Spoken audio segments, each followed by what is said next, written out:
Welcome back to another episode of Infidelity Tales Lab. We're thankful for your continued viewership. Before we begin, tell us, where in the world are you watching from? We love knowing our global reach. Now, let's dive into today's story. Chapter 1, The Return. Liam Knox stood at the airport terminal, his weathered face reflecting the harsh realities he'd endured for 7 years. At 43, his once jet black hair now showcased streaks of silver at the temples, badges of the sacrifice he'd made for his family.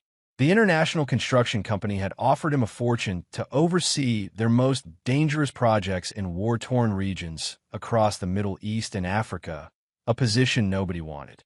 But Liam had taken it without hesitation. "Your family will be set for life," his boss had promised when offering the position. For 7 years, Liam had lived in shipping containers and temporary housing, breathing dust and dodging militant attacks, all while sending 90% of his substantial salary home to his wife Diana and their 2 children, Audrey and Cooper. He'd missed birthdays, anniversaries, graduations, sacrificing presents for prosperity. Communication had dwindled over the years. At first, Diana's video calls were frequent, the children always eager to see him. By year 3, they became monthly affairs. By year 5, they were rare, with Diana citing poor connection or the children being busy. But Liam persisted, building their future from afar. Now he clutched his carry-on, the only luggage he needed. His real treasures weren't material possessions, but the financial security he'd built for his family. College funds, paid-off mortgages, and substantial investments. He'd purchased a beautiful vacation property on Lake Tahoe as a surprise, their dream destination where they'd honeymooned 18 years ago. The decision to return had been spontaneous. His final project had finished early, and he'd managed to negotiate an early contract release with a substantial bonus. He hadn't told Diana. He wanted to surprise her. As the taxi pulled up to the suburban Milwaukee home he'd purchased before leaving, Liam felt a strange dissonance. The property looked different, upgraded with an expansive deck, a new garage, and landscaping that screamed professional maintenance. "Nice house," the driver commented. "Should be," Liam answered. "I paid for every brick." Anticipation building. He paid the driver and approached his front door. After 7 years of working in the world's most dangerous places, why did ringing his own doorbell fill him with such inexplicable dread? He pressed the bell, hearing the unfamiliar chime. They'd changed it. Then again, 7 years was enough time for many changes. The door swung open. Diana stood before him, her auburn hair now expertly highlighted, wearing designer clothes he didn't recognize. For a moment, she froze, her face draining of color. No running into his arms. No tears of joy. No warm welcome. "Liam," she finally stated, her voice flat. From behind her, Audrey appeared, now 17 and practically a woman. Next to her stood Cooper, 14, almost as tall as his sister. Neither showed a flicker of recognition. "Mom," Audrey whispered, "who's this guy?" "Nobody," Diana answered sharply, her eyes never leaving Liam's. "Nobody important." A knife to the heart would have been less painful.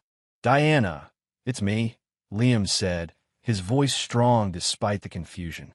"I'm home." The project finished early. Cooper stepped forward protectively. "Mom said you should leave." Before Liam could respond, another voice called from inside the house. "Diana, who's at the door?" A tall man with salt and pepper hair appeared behind his family, resting his hand possessively on Diana's shoulder. He wore a cashmere sweater and had the manicured look of someone who'd never worked a day of hard labor in his life. "Who's this?" Liam demanded, his contractor's hands, calloused and strong, clenching into fists. Diana finally found her voice. "This is Roland. Roland Baxter. My fiancé." Fiancé.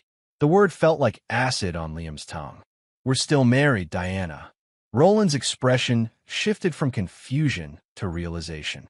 "You're the ex-husband? The one who abandoned the family." "Abandoned?" Liam's voice dropped dangerously low.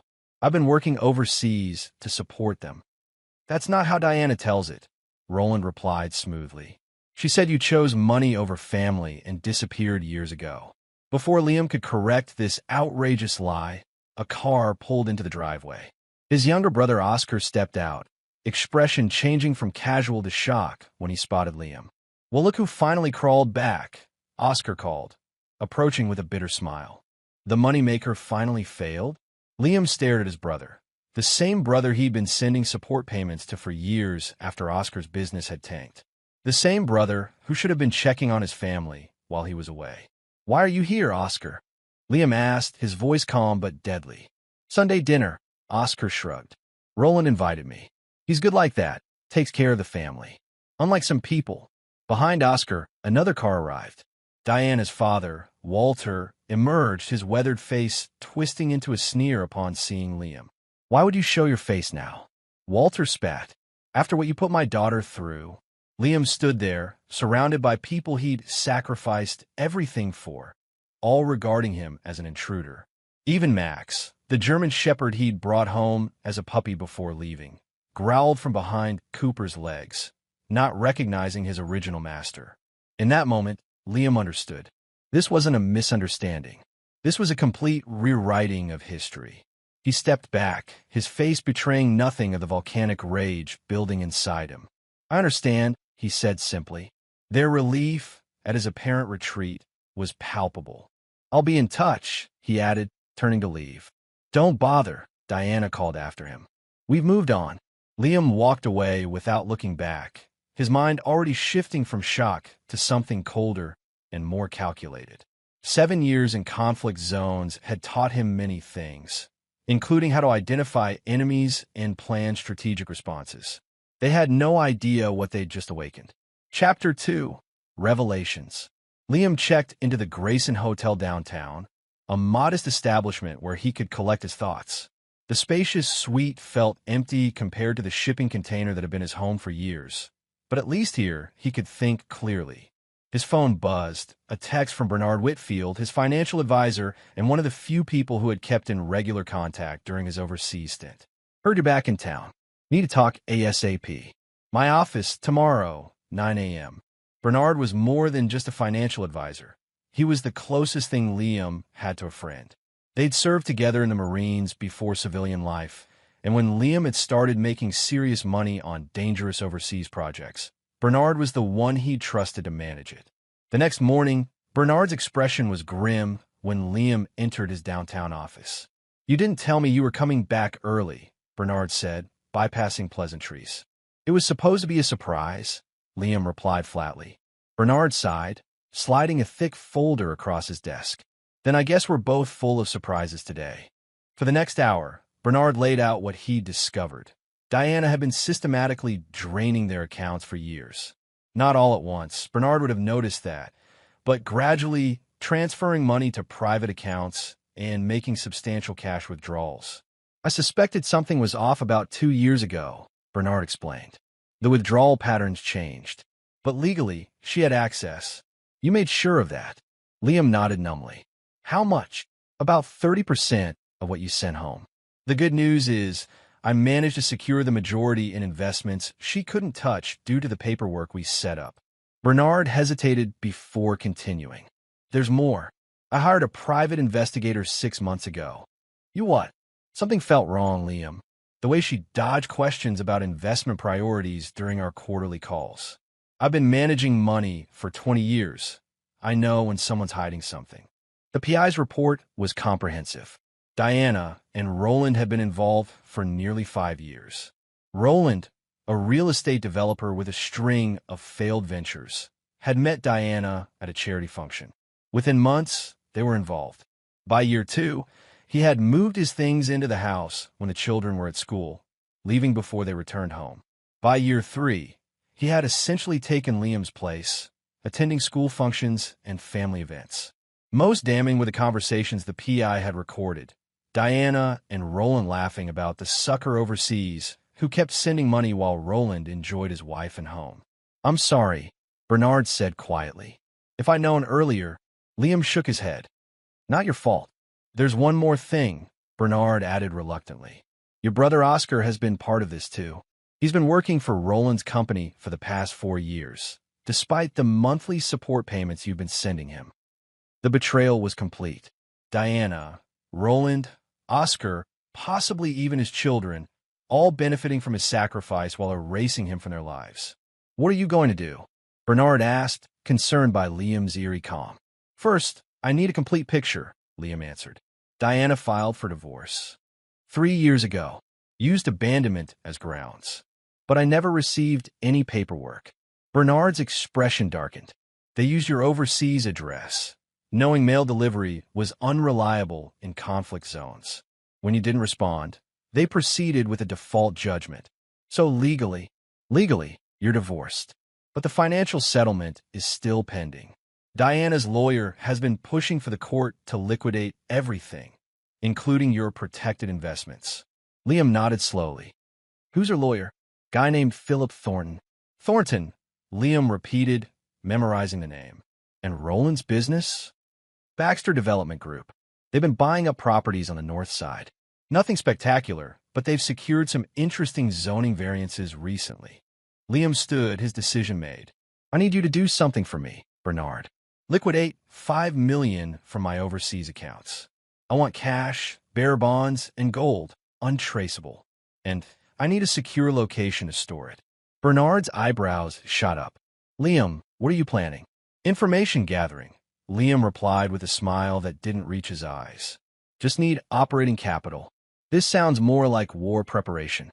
Liam's expression turned hard. "That's exactly what it is." As he left Bernard's office, Liam made a call to a number few civilians would recognize. A private security contractor who owed him several favors from their time in Kandahar. "Jackson, it's Knox. I'm calling in those markers. I need a team. Discreet, thorough, and with nothing to lose." Chapter 3. The Architect of Revenge. Liam established his base of operations in a luxury penthouse apartment downtown, paid for in cash through a shell company Bernard had quietly established years earlier as part of Liam's investment portfolio. The three-bedroom space offered panoramic views of the city and, more importantly, complete privacy. Within 2 days, his team began to assemble. First came Mira Voss, a cybersecurity specialist with a background in both government and private sector work. Her slight frame and quiet demeanor belied her reputation as one of the most formidable hackers in the business. "The payment is satisfactory," she noted, reviewing the contract. "But I'm more interested in the challenge.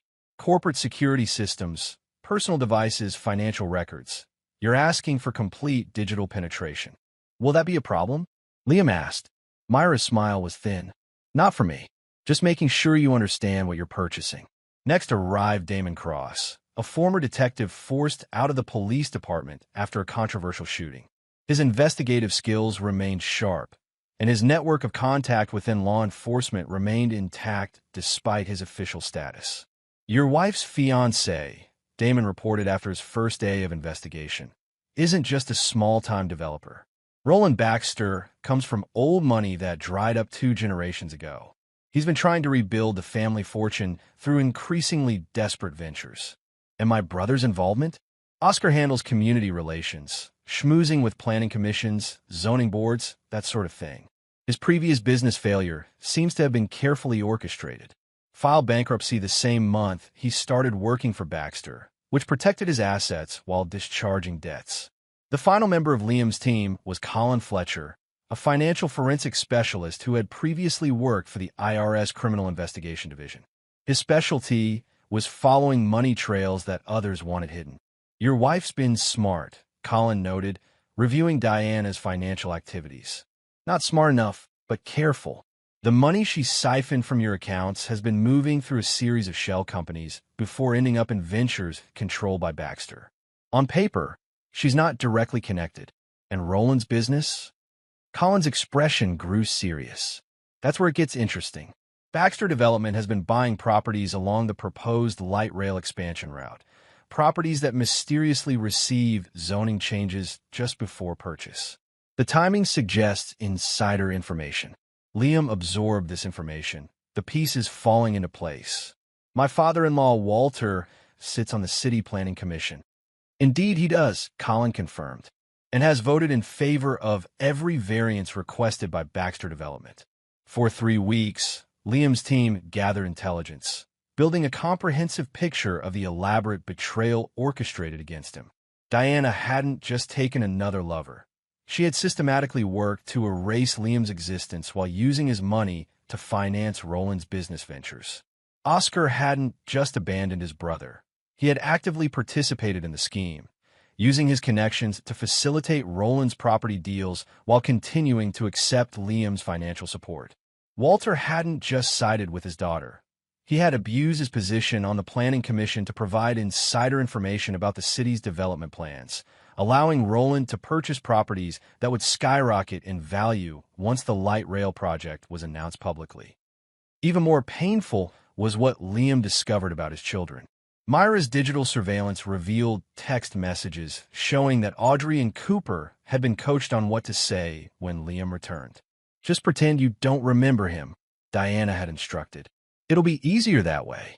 Only Bernard had remained loyal, quietly protecting what he could of Liam's assets while trying to uncover the truth. On the 25th day after his return, Liam gathered his team in the penthouse for a final briefing. "We now have a complete picture," he announced. "Everyone's roles, motivations, and vulnerabilities are clear." "What's the objective?" Damon asked. "Evidence gathering for a legal case." Liam's expression was cold. "No, there will be no lawsuits, no police reports, no court appearances. That would be too merciful." He unrolled architectural plans across the conference table, detailed schematics of what appeared to be a resort property. "This is Lakeview Lodge," Liam explained. "A luxury retreat on Lake Tahoe I purchased 3 years ago through a holding company. It's been renovated according to my specifications, including certain custom features." The team studied the plans, their expressions growing increasingly concerned as they noted the unusual aspects of the property's design. "2 days from now, I'll be making a phone call," Liam continued. "Everyone who betrayed me will receive an invitation they won't be able to refuse. And then the real work begins." Mira looked up from the plans. "These renovations, they're designed for psychological warfare." "Precisely," Liam confirmed. "I spent 7 years in war zones, learning how environments can be weaponized. Now I'm putting that knowledge to use." "This goes beyond revenge," Colin warned. "What you're describing is justice," Liam interrupted, "delivered by the only person who still remembers what that word means." As his team exchanged uncomfortable glances, Liam's phone buzzed with a notification. It was an email from Diana's lawyer, demanding an immediate meeting to discuss the financial settlement of their divorce. Perfect timing. "Tomorrow," Liam announced, "we extend our first invitation. Diana and her lawyer will come here, thinking they're negotiating from a position of strength." His smile was terrifying in its calmness. They have no idea what's waiting for them. Chapter 4. First Blood. Philip Thornton had the polished arrogance of a lawyer who'd never lost a high-profile divorce case. His tailored suit and monogrammed cufflink spoke of success, as did his condescending smile when he entered Liam's penthouse with Diana at his side. Diana had dressed carefully for the occasion in a conservative navy suit that projected both wealth and respectability. Her expression was a practiced mask of dignified suffering, the abandoned wife finally confronting her negligent husband. "Mr. Knox," Thornton began after declining refreshments, "I appreciate your willingness to meet. Perhaps we can resolve this matter efficiently." Liam, dressed in a simple black suit that highlighted his physique, hardened by years of physical labor rather than gym workouts, gestured toward the conference table where documents were neatly arranged. "Efficiency is my specialty," he replied, his voice neutral. Diana barely glanced at him, keeping her eyes fixed on the panoramic windows. She'd clearly prepared herself to face the broken, desperate man she expected to find. "Our position is straightforward," Thornton continued, removing documents from his briefcase. "Mrs. Baxter." "Her name is still Knox," Liam interrupted quietly. Thornton's smile tightened. "According to the divorce decree finalized 3 years ago, which you failed to contest, which I was never properly served," Liam corrected. "The court found service sufficient," Thornton countered smoothly. "Regardless, the financial settlement remains open. Given your absence and the client's sole responsibility for raising your children, We're seeking full distribution of all marital assets and investments. Liam nodded thoughtfully. I see. And what about the funds already taken? Diana's head snapped toward him, her composure slipping momentarily. I don't know what you're implying, Thornton responded, but my client has only accessed what was necessary for family maintenance.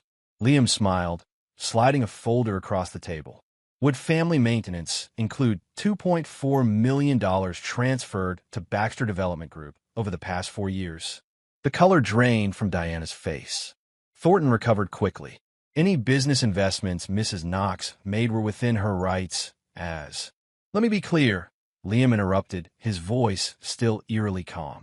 I have comprehensive documentation of every dollar removed from our accounts, every transfer to shell companies, and every investment in Roland's business ventures.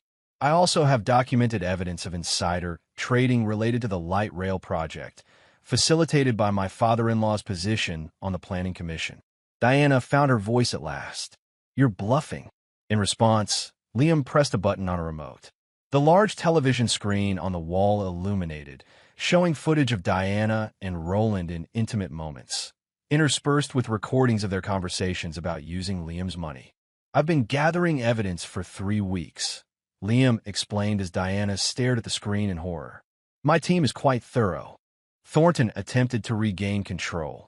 These recordings are likely inadmissible. This isn't about court admissibility, Liam cut him off. This is about negotiating from a position of truth. He pressed another button, and the screen displayed financial records highlighting the money trail from Liam's accounts to Roland's business. Here's my counteroffer, Liam stated, sliding another document across the table. Diana signs over any remaining claim to my assets. In exchange, I don't provide this evidence to the FBI's White-Collar Crime Division, the Securities and Exchange Commission, and the local district attorney. Thornton skimmed the document, his professional demeanor cracking. This is blackmail. This is consequence, Liam corrected. Your client conspired to commit fraud, misappropriation of funds, and potentially insider trading. She can walk away with what she's already taken, which is substantial, or she can face federal charges. Her choice. Diana's carefully constructed facade crumbled entirely. You can't do this. What about Cooper and Audrey? The children you taught to forget me? Liam responded, his voice finally betraying emotion. The ones you instructed to treat me like a stranger. He displayed text messages between Diana and the children, showing her coaching them on how to react to his return. Diana's shock turned to anger. You've been spying on my children? I've been learning the truth, Liam corrected. Something in short supply in this family. Thornton attempted to salvage the situation. Perhaps we can reach a more equitable arrangement. This isn't a negotiation, Liam stated flatly. It's a courtesy notification. Diana signs today, or the evidence goes to authorities tomorrow. After 30 minutes of futile protests and threats, Diana signed the agreement with a shaking hand. As she and her lawyer prepared to leave, Liam delivered his final blow. One more thing, he said casually. I'll be hosting a family gathering at my Lake Tahoe property next weekend. I expect everyone to attend. You, Roland, the children, Oscar, and Walter. Diana stared at him in disbelief. Why will we agree to that? Liam smiled coldly. Because if you don't, the evidence still goes to the authorities. Consider it a transition ceremony. One final family gathering before we go our separate ways. You're insane, Diana whispered. No, Liam replied softly. I'm finally seeing clearly. The invitation will arrive tomorrow with all details. Make sure everyone attends. After they left, Mira emerged from the adjacent room where she'd been monitoring the meeting. Phase 1 complete, she confirmed. Her phone has been cloned and the spyware is installed. We'll have access to all her communications with Roland and the others. Liam nodded, staring at the door through which Diana had just departed. Prepare the Lake Tahoe property. We move to Phase 2. Chapter 5, The Web Titans. The invitation arrived at Diana's house by private courier the following morning. An elegant envelope containing a card with embossed gold lettering. Mr. Liam Knox requests the presence of the Knox and Baxter families for a weekend retreat at Lakeview Lodge, Lake Tahoe. Private air transportation provided. Attendance is mandatory for resolution of all outstanding matters. Included was a list of attendees: Diana, Roland, Audrey, Cooper, Oscar, and Walter. The date was set for 3 days later. Diana immediately called Roland, her voice trembling as she explained what had transpired in Liam's penthouse. "He knows everything," she hissed, pacing her kitchen. "About the money, about your business, about my father's involvement. He has recordings, financial records, everything." Roland's initial bravado quickly faded as Diana detailed the evidence Liam had presented. "This is impossible," he protested. "Nobody could have gathered that much information so quickly." "Well, he did," Diana snapped. "And now he's demanding we all go to some property at Lake Tahoe." "We don't have to do anything," Roland insisted. "He's bluffing about going to the authorities." "Are you willing to risk federal charges on that assumption?" Diana demanded. "Because I'm not, and neither is my father. Walter's already called me in a panic. His entire reputation would be destroyed if this came out." Similar conversations occurred throughout the day as each invitee received their notification. Oscar called Roland in a fury, demanding to know how Liam had discovered his involvement. Walter contacted his personal attorney, seeking assurances about potential legal exposure. From his penthouse command center, Liam and his team monitored these panicked exchanges through the surveillance network they had established. "They're reacting exactly as predicted," Damon noted, listening to the recorded calls. "They're scared but still underestimating you." "Perfect," Liam replied. "Fear makes people compliant, but overconfidence makes them careless." The next morning, Oscar made his move, arriving unannounced at Liam's penthouse. Security allowed him up per Liam's instructions. "Brother," Oscar greeted with forced joviality when Liam opened the door.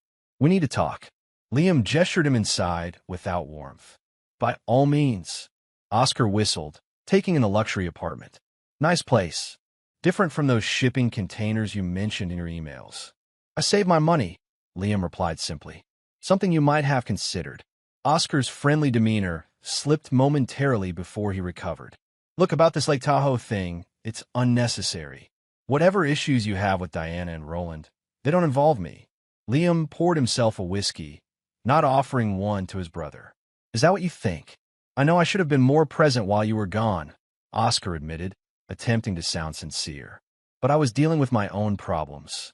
The business failure hit me hard." "Yes, the conveniently timed bankruptcy that protected your assets while discharging your debts," Liam noted. "Filed the same month you started working for Roland." Oscar's expression froze. "That's not—" "Please," Liam interrupted. "Don't insult my intelligence. You've been working as Roland's community liaison for 4 years, helping secure zoning changes through your connections, all while accepting monthly support payments from me." "I needed that money," Oscar protested weakly. "And Roland needed your connections," Liam finished. "A mutually beneficial arrangement at my expense." Oscar abandoned the pretense. "What do you want? Money? I can pay back what you sent." "I want you at Lake Tahoe," Liam answered simply. "You, Diana, Roland, the children, Walter, everyone who participated in erasing me from my own life while benefiting from my sacrifice." "For what purpose?" Liam smiled thinly. "Closure." Oscar studied his brother's face, seeing something that clearly disturbed him. "You've changed, Liam." 7 years in war zones will do that," Liam agreed. "You learn who your real enemies are." After Oscar left, Mira confirmed that the tracking software had been successfully installed on his phone during his visit, the real purpose behind Liam allowing the meeting. "Now we have full surveillance on Diana, Roland, Oscar, and Walter," she reported. "Only the children remain. They'll be at the school fundraiser tonight," Liam noted. "The one Roland is sponsoring to boost his community image." Damon raised an eyebrow. "You're attending a school function?" "No," Liam replied. "But you are, as a potential donor interested in Baxter's development projects. Get close enough to clone their phones." That night, while Damon executed his mission at the school event, Liam reviewed the final preparations for Lakeview Lodge with Colin. "The property modifications are complete," Colin confirmed. Individual rooms prepared according to specifications, security systems tested, isolation protocols functional. And our legal protection? The property is owned by an offshore corporation with no traceable connection to you. The staff has been replaced with our contracted personnel, all with proper hospitality credentials, but specialized backgrounds. The airspace has been registered for private use, and lake access is restricted to the property's private dock. Liam nodded in satisfaction.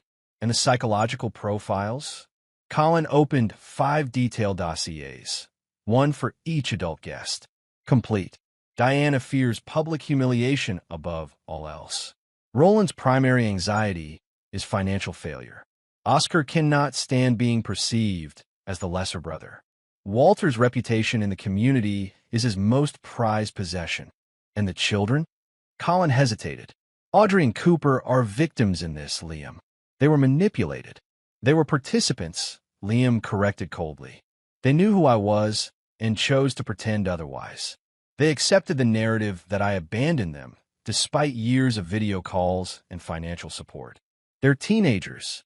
Their mother had influence, yes, but they made choices.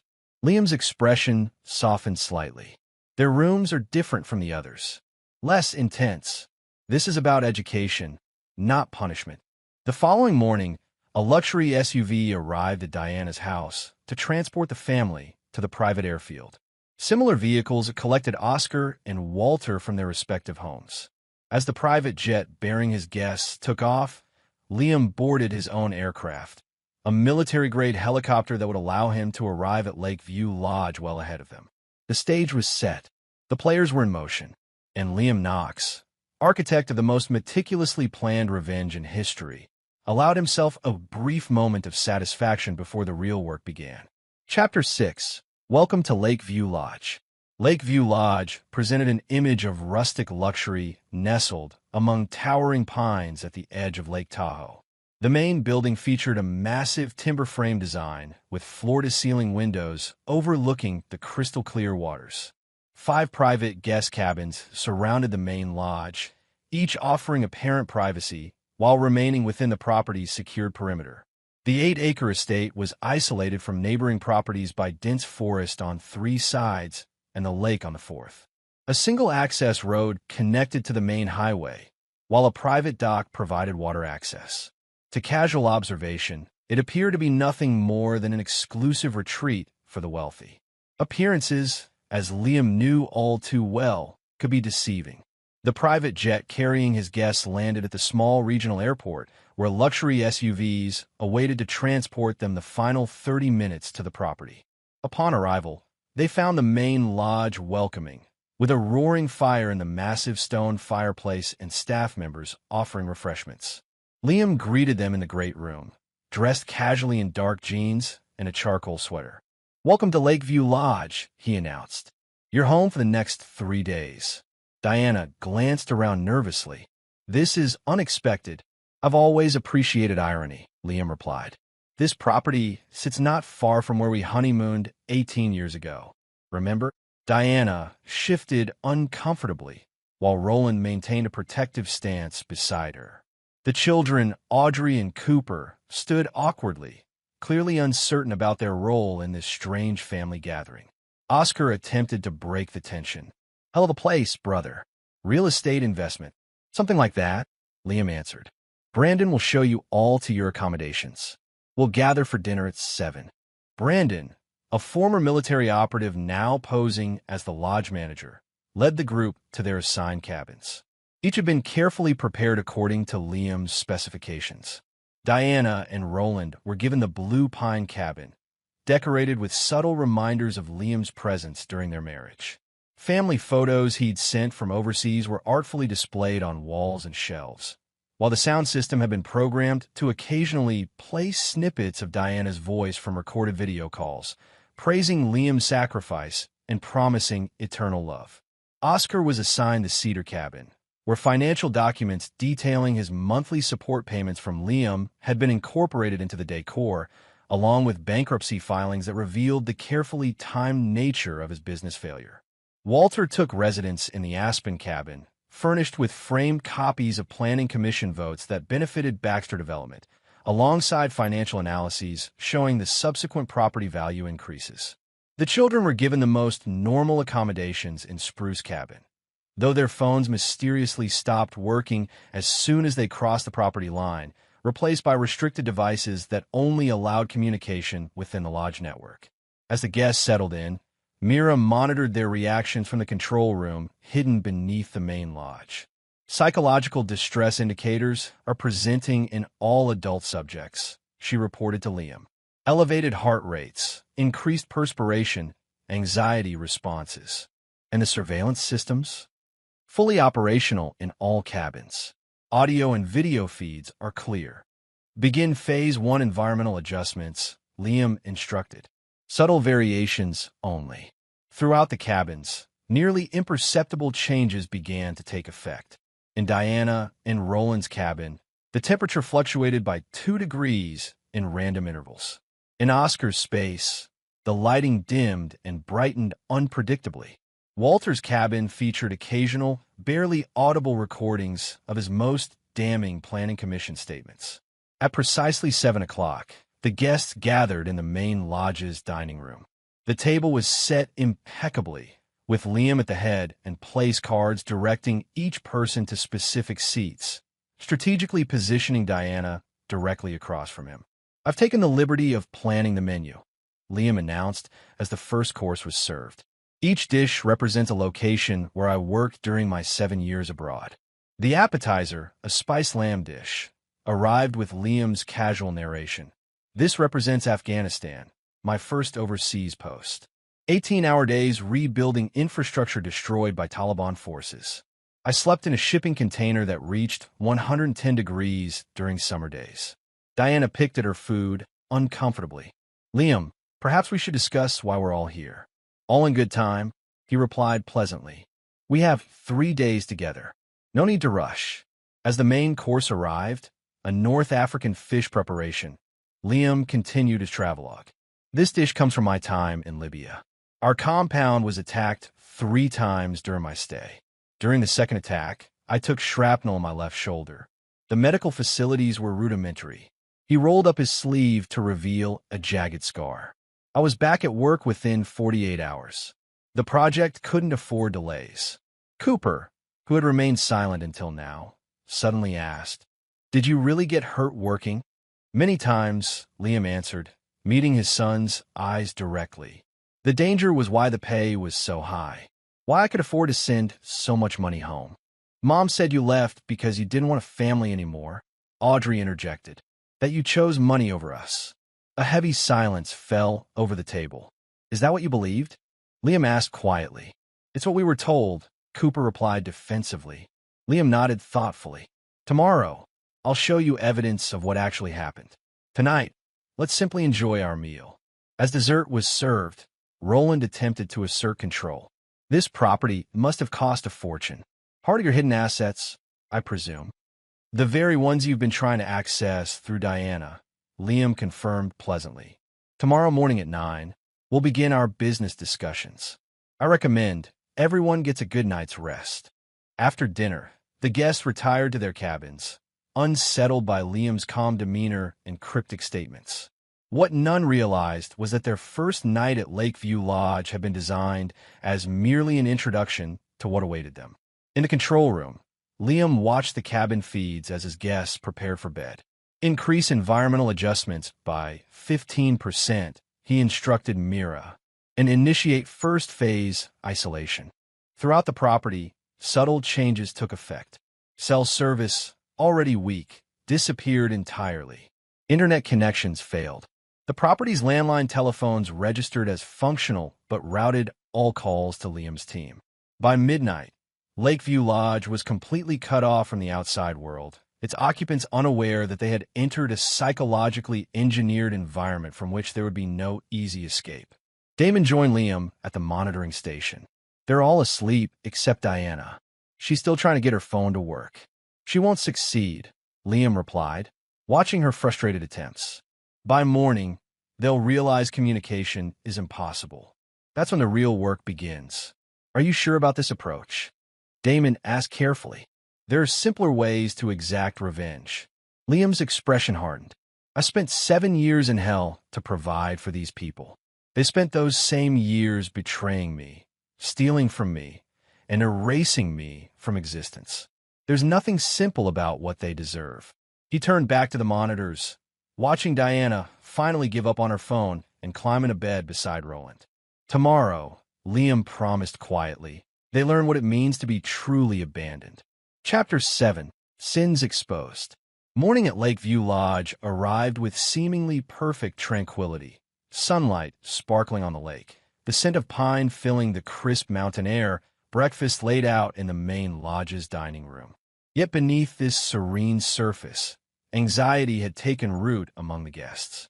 My phone still isn't working, Diana complained, joining the others at the breakfast table. And neither is the cabin's internet connection. Same with ours, Audrey confirmed, looking up from her useless device. Roland frowned. It's a remote location. Connectivity issues aren't surprising. The landline's working, Liam noted casually, sipping his coffee. Though only for emergency calls. We are rather isolated here. Oscar studied his brother suspiciously. Convenient isolation. Privacy, Liam corrected. For our discussions. After breakfast, Liam led the group to the lodge's conference room, a wood-paneled space with a large table and a projection screen on one wall. As everyone took their seats, Brandon distributed folders to each adult guest.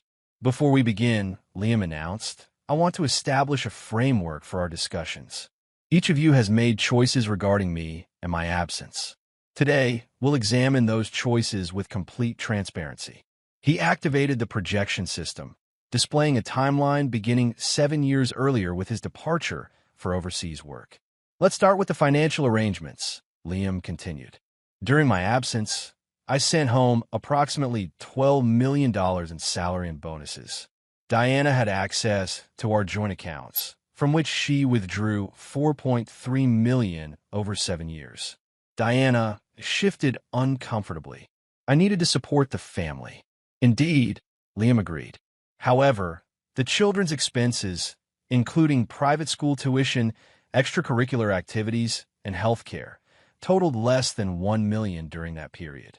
The household expenses, including the mortgage I paid off before leaving, couldn't have exceeded another $1 million. He advanced to the next slide, showing a complex diagram of financial transfers. This leaves approximately $2.3 million that moved through a series of shell companies before being invested in Baxter Development Group ventures. Roland intervened. Diana was entitled to invest marital assets as she saw fit. In her husband's business competitor, while still married to me, Liam countered. That's an interesting legal position. Walter cleared his throat. I advised her on those investments. They appeared sound, especially with insider information about upcoming zoning changes, Liam added, displaying planning commission documents with Walter's signature. Convenient how Baxter Properties received variances just before the light rail announcement. The color drained from Walter's face. Liam turned his attention to Oscar. Then there's my brother, accepting $8,000 monthly support payments from me, while simultaneously working for Roland and helping secure those same zoning variances. I needed income during my bankruptcy, Oscar protested weakly. The bankruptcy you filed the same month you started working for Roland, Liam noted. Quite a coincidence. For the next 2 hours, Liam methodically presented evidence of each betrayal, from Diana's systematic draining of accounts to Roland's strategic exploitation of her access to funds, from Oscar's duplicitous financial dealings to Walter's abuse of his planning commission position. Most devastating were the recorded conversations between various combinations of adults, plotting how to prevent Liam from ever reclaiming his place in the family. Throughout this presentation, Audrey and Cooper sat in stunned silence, witnessing the adults they trusted being exposed as manipulative conspirators. Mom, Audrey finally said, her voice shaking, you told us Dad abandoned us for money. Diana couldn't meet her daughter's eyes. It was complicated, honey. Was it complicated when you coached us to pretend we didn't recognize him? Cooper demanded, his adolescent face flushing with anger. Those text messages you sent us before he came home, Those weren't complicated. They were lies. Liam allowed this family confrontation to unfold without intervention, watching as the carefully constructed narrative Diana had built began to crumble under the weight of evidence. "I think," he finally said, "we should take a break. Lunch will be served on the terrace in 30 minutes. This afternoon, we'll discuss consequences." As the group dispersed, shaken by the morning's revelations, Liam returned to the control room where Mira awaited with updates. "Psychological stress indicators are elevated in all adult subjects," she reported. "Diana's particularly high. Pulse rate hasn't dropped below 100 since the financial evidence was presented. And Roland, attempting to make calls whenever he's alone. He's tried reaching his lawyer 6 times in the past hour." Liam nodded in satisfaction. "Increased cabin environmental adjustments to Phase 2. I want them unsettled but functional." During lunch, the group maintained an uneasy silence, broken only by occasional attempts at small talk from Oscar. The children sat apart from the adults, whispering among themselves and casting accusing glances at their mother. Roland finally addressed Liam directly. "What's your endgame here? Money? You've clearly protected most of your assets. Humiliation? You've achieved that already. What more do you want?" Liam considered the question thoughtfully. "Justice," he eventually replied.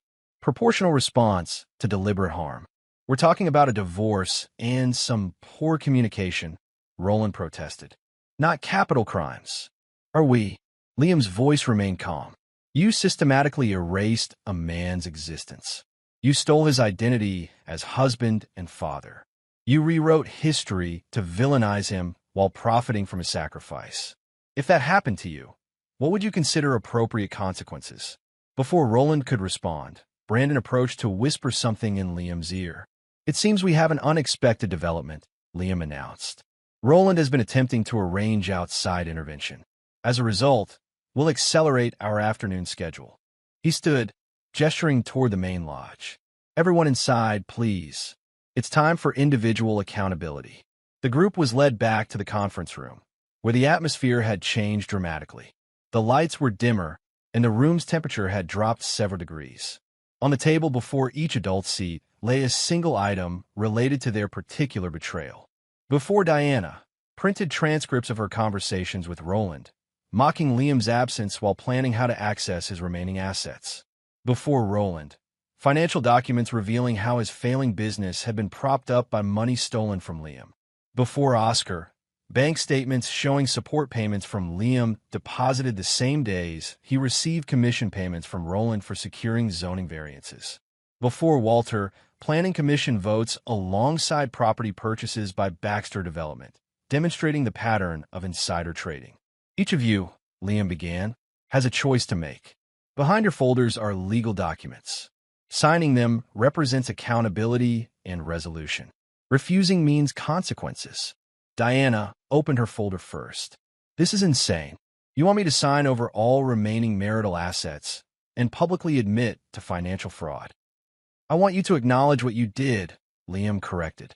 "The financial arrangements are secondary." Roland examined his documents next.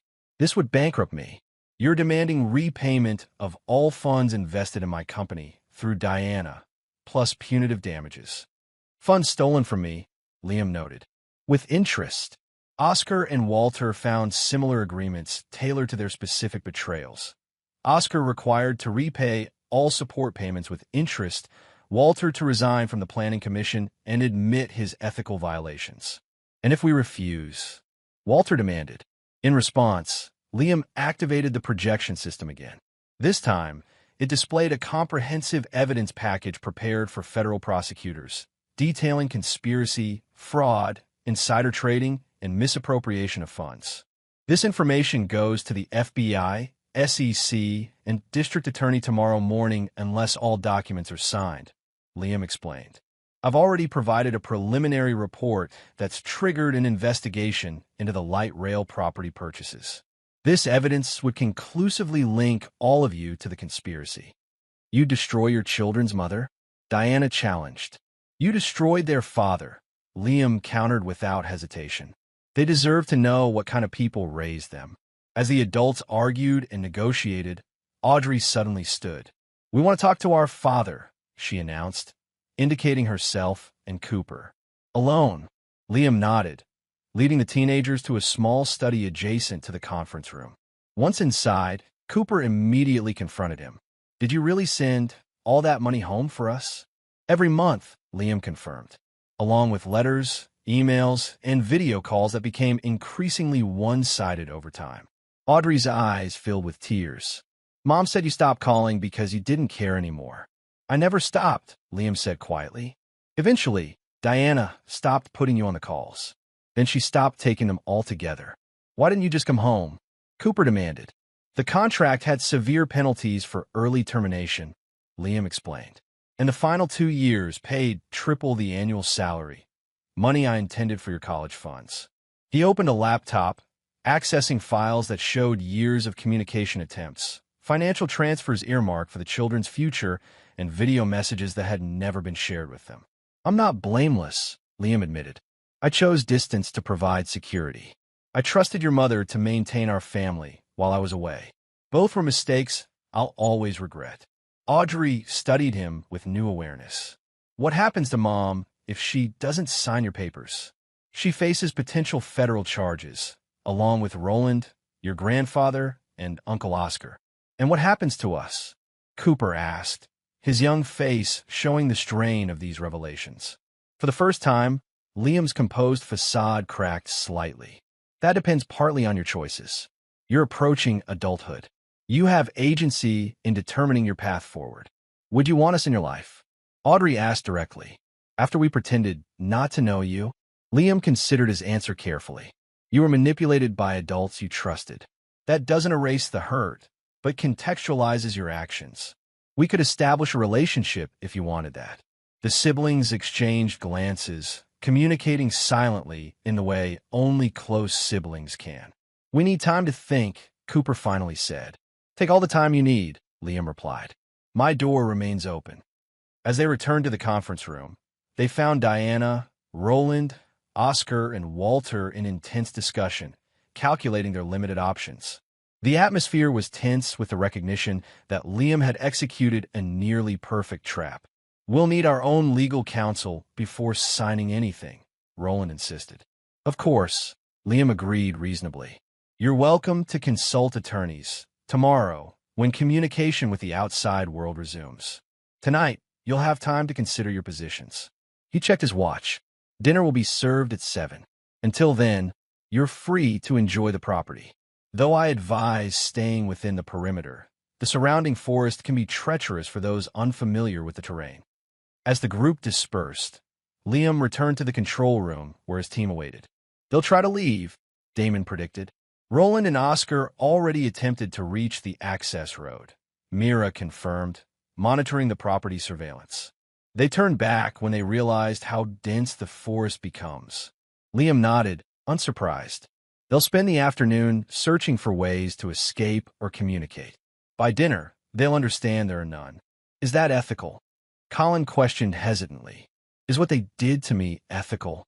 Liam countered. "They've had years of freedom while benefiting from my sacrifice.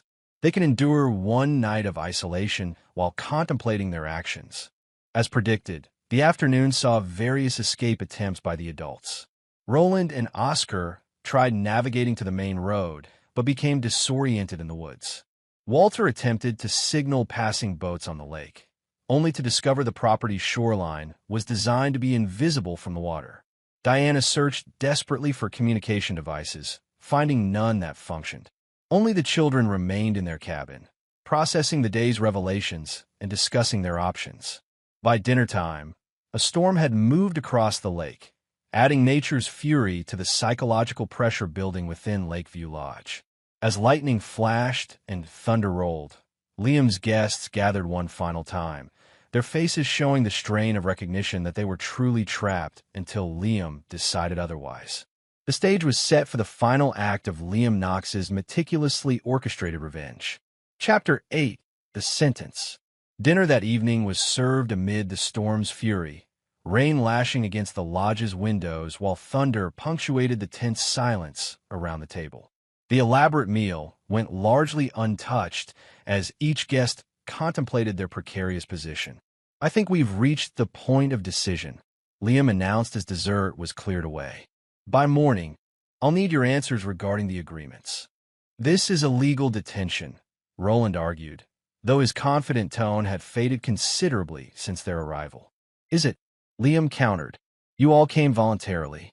The property is isolated, certainly, but the doors remain unlocked.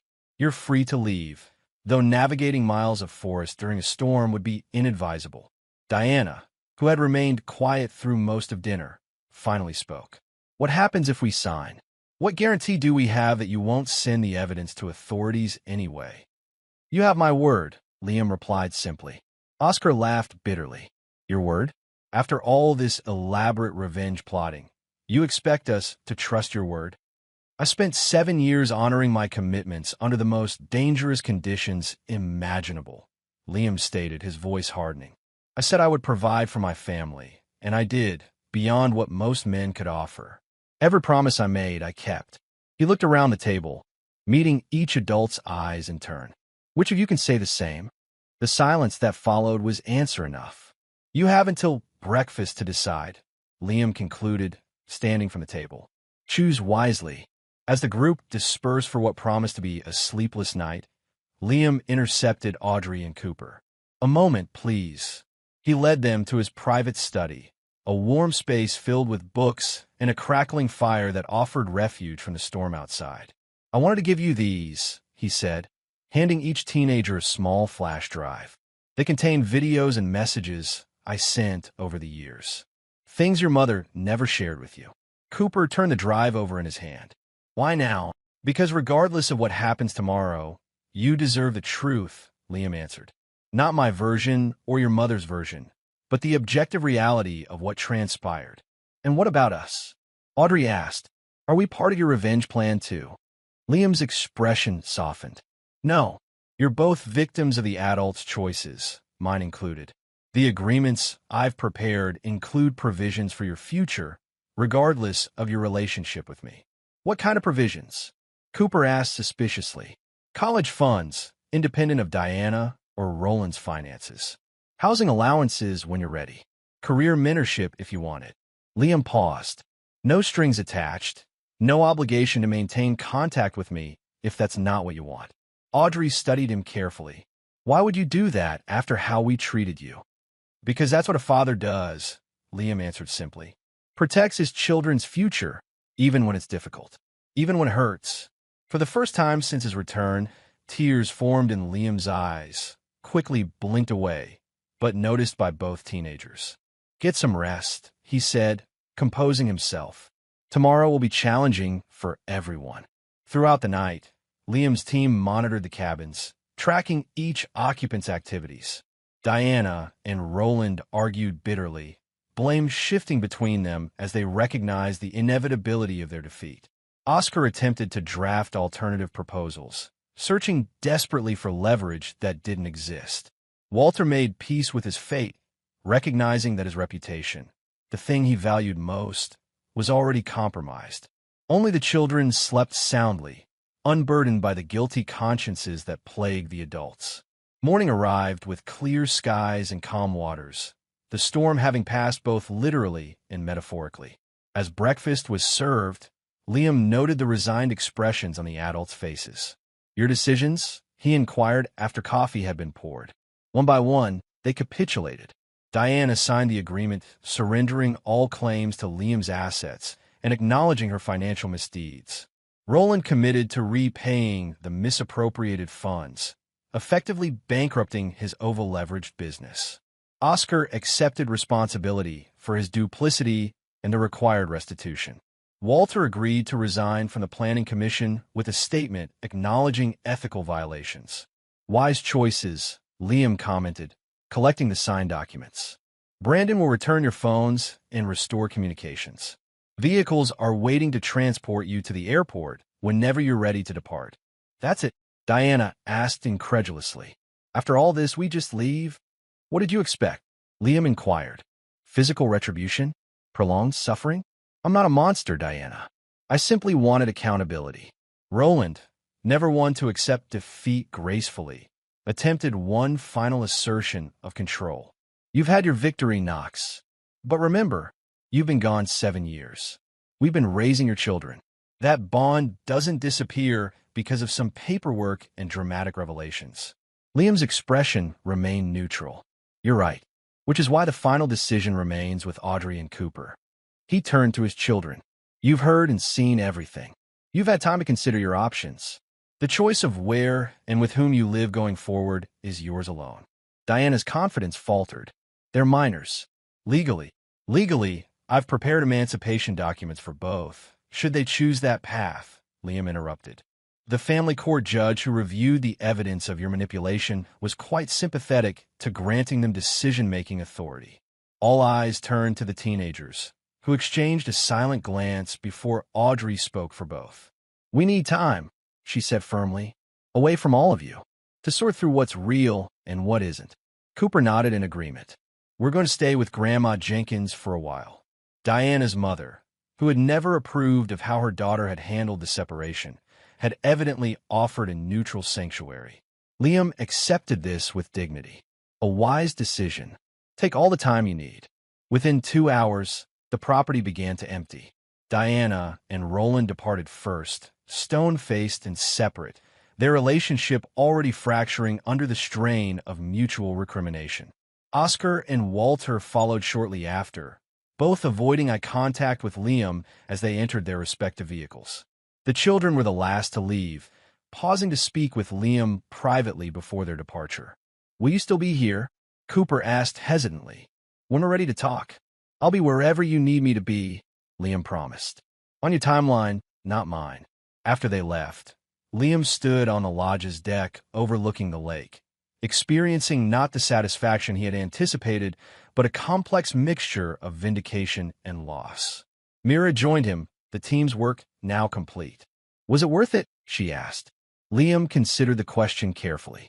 They've been held accountable. They'll face consequences proportionate to their actions. The children know the truth. That doesn't answer my question, she noted. No, Liam admitted. It doesn't. The truth was more complicated than simple revenge could address. 7 years couldn't be reclaimed. Trust, once shattered, left permanent fractures even when repaired. The fantasy of a restored family had died the moment he'd seen the lack of recognition in his children's eyes. What remained was the future, uncertain but honest, built on truth rather than comforting lies. Have the property prepared for sale, Liam instructed Bernard when he called later that day. Its purpose has been served. Chapter 9. Ashes and Rebirth. 6 months passed before Liam Knox returned to Milwaukee. He had spent the interim traveling, not to conflict zones this time, but to places of personal significance.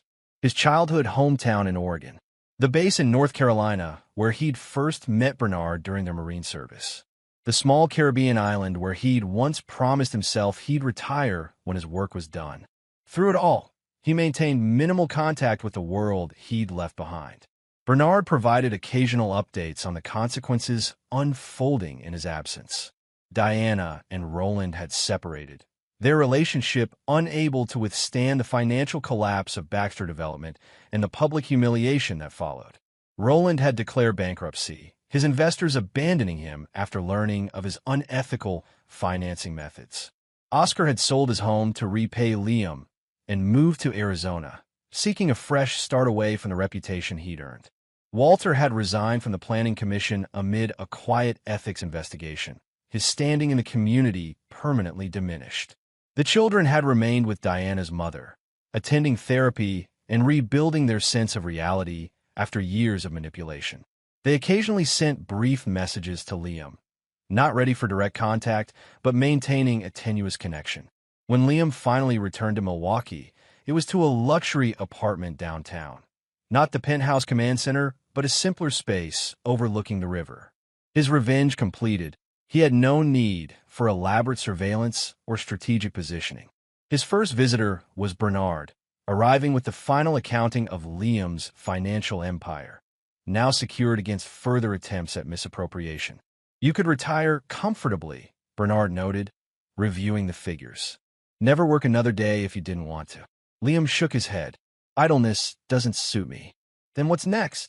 The question lingered between them, the true purpose of Liam's return still unspoken. "I've been offered a position with the International Infrastructure Coalition," Liam finally revealed, "overseeing rebuilding projects in regions recovering from natural disasters." Bernard raised an eyebrow. "Back to dangerous locations?"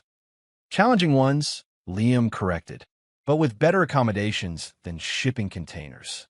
Before Bernard could respond, Liam's phone chimed with a message. He checked it, his expression revealing nothing. "Audrey and Cooper," he explained. "They want to meet." The following day, Liam sat at a quiet table in a neutral location, a bookstore cafe chosen by the teenagers. When they arrived, he was struck by how much they'd changed in 6 months. Both stood taller, their faces showing the maturity that comes from confronting difficult truths. "Thank you for coming," Liam greeted them, restraining the urge to embrace children who were still essentially strangers. "We've been watching the videos you gave us," Audrey began once they were seated, "and reading the letters." "There were so many," Cooper added quietly. "Mom said you only sent a few." Liam nodded, unsurprised. "What matters is that you have them now."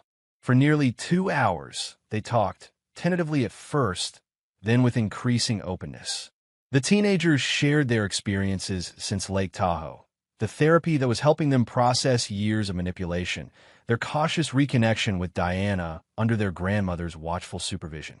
"Mom's different now," Audrey explained, "without Roland's influence. She's more like we remember from when we were little. Grandma makes her take responsibility," Cooper added with a hint of satisfaction. "No more lying." Liam listened without judgment, recognizing the children's need to rebuild a relationship with their mother despite her betrayal. "People can change when properly motivated," he acknowledged. As their conversation wound down, Cooper finally asked the question that had clearly been weighing on both teenagers' minds. "Are you staying in Milwaukee?" "My new position begins in 3 weeks," Liam explained. "It will involve international travel, but not like before. Shorter projects, regular returns to a home base." "Here," Audrey pressed.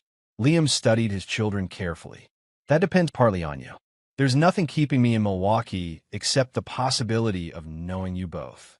The siblings exchanged one of their communicative glances before Cooper responded. "We'd like that. To try at least. Then I'll establish my base here," Liam promised. "On your timeline, not mine." As they prepared to leave, Audrey hesitated before asking one final question.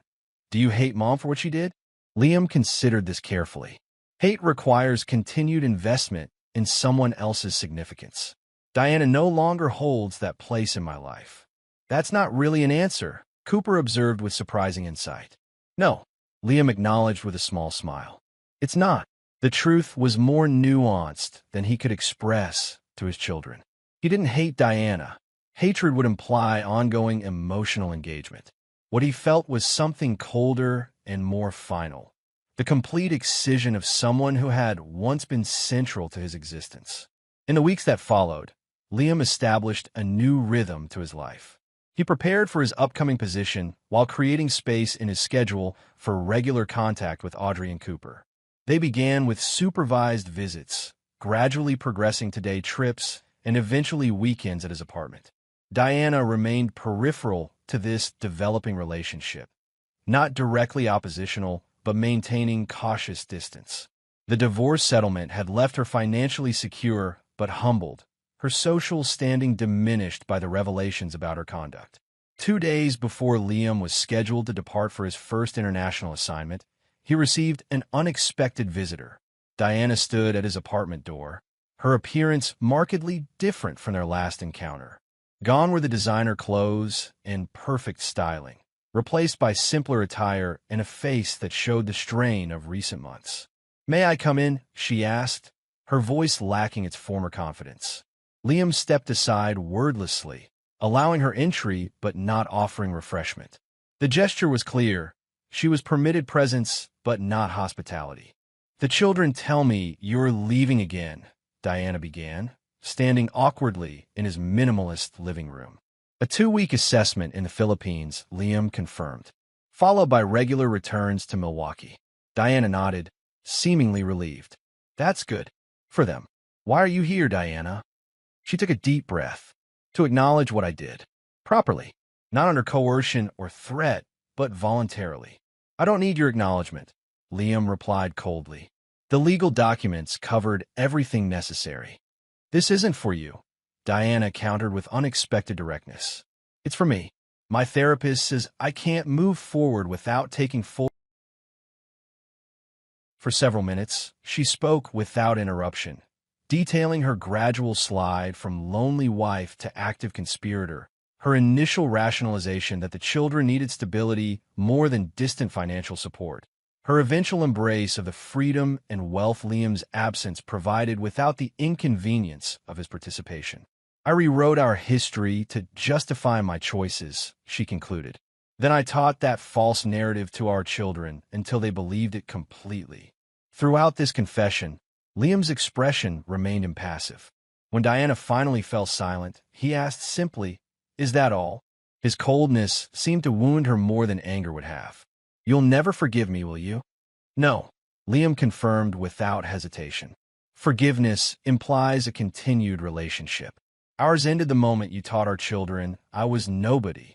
Diana flinched but didn't disagree. "What about the children? How do we co-parent from this position?" "We don't," Liam stated flatly. "They're old enough to navigate relationships with each of us individually. I won't interfere with their connection to you unless you attempt to manipulate them again. And if I do," Liam's smile was chilling in its certainty, "then you'll discover that Lake Tahoe was merely a demonstration of my capabilities, not their limit." After Diana left, Liam stood at his window overlooking the river, reflecting on the symmetry of life cycles. 7 years ago, he had departed Milwaukee with absolute certainty that he was securing his family's future through sacrifice. Now he prepared to leave again, but with clearer vision about the nature of loyalty and betrayal. His phone chimed with a message from Cooper, confirming plans to see him off at the airport in 2 days. Another message followed from Audrey, sharing her latest college application essay for his feedback. These simple communications, trivial to most parents, represented a victory more meaningful than all the calculated revenge of Lake Tahoe. His children were choosing to rebuild a relationship with him, one honest interaction at a time. Liam Knox had returned from 7 years overseas to discover complete betrayal. He had engineered meticulous consequences for those who had wronged him. But in the ashes of his former life, something unexpected had emerged. The possibility of authentic connection unburdened by illusion. He would never forgive those who had betrayed him. That capacity had been burned away during long nights in shipping containers and dangerous days in conflict zones. But he had found something more valuable than forgiveness, the ability to build a future unencumbered by the weight of false expectations. As night fell over the city, Liam began packing for his upcoming trip, placing a framed photo of Audrey and Cooper on his bedside table. Not the outdated image he'd carried overseas for 7 years, but a recent picture from their first unsupervised weekend together. In it, their smiles were tentative but genuine, their eyes clear with the relief of finally living in truth. That, he decided, was the most effective revenge of all. Not the destruction of those who had wronged him, but the reclamation of what truly mattered from the wreckage they had created. And there you have it. Another story comes to an end. What did you think? I'd love to hear your thoughts in the comments below. If you enjoy this story, consider joining our community by subscribing. It means the world to us. For more stories like this one, check out the recommended videos on screen. And I'll see you there.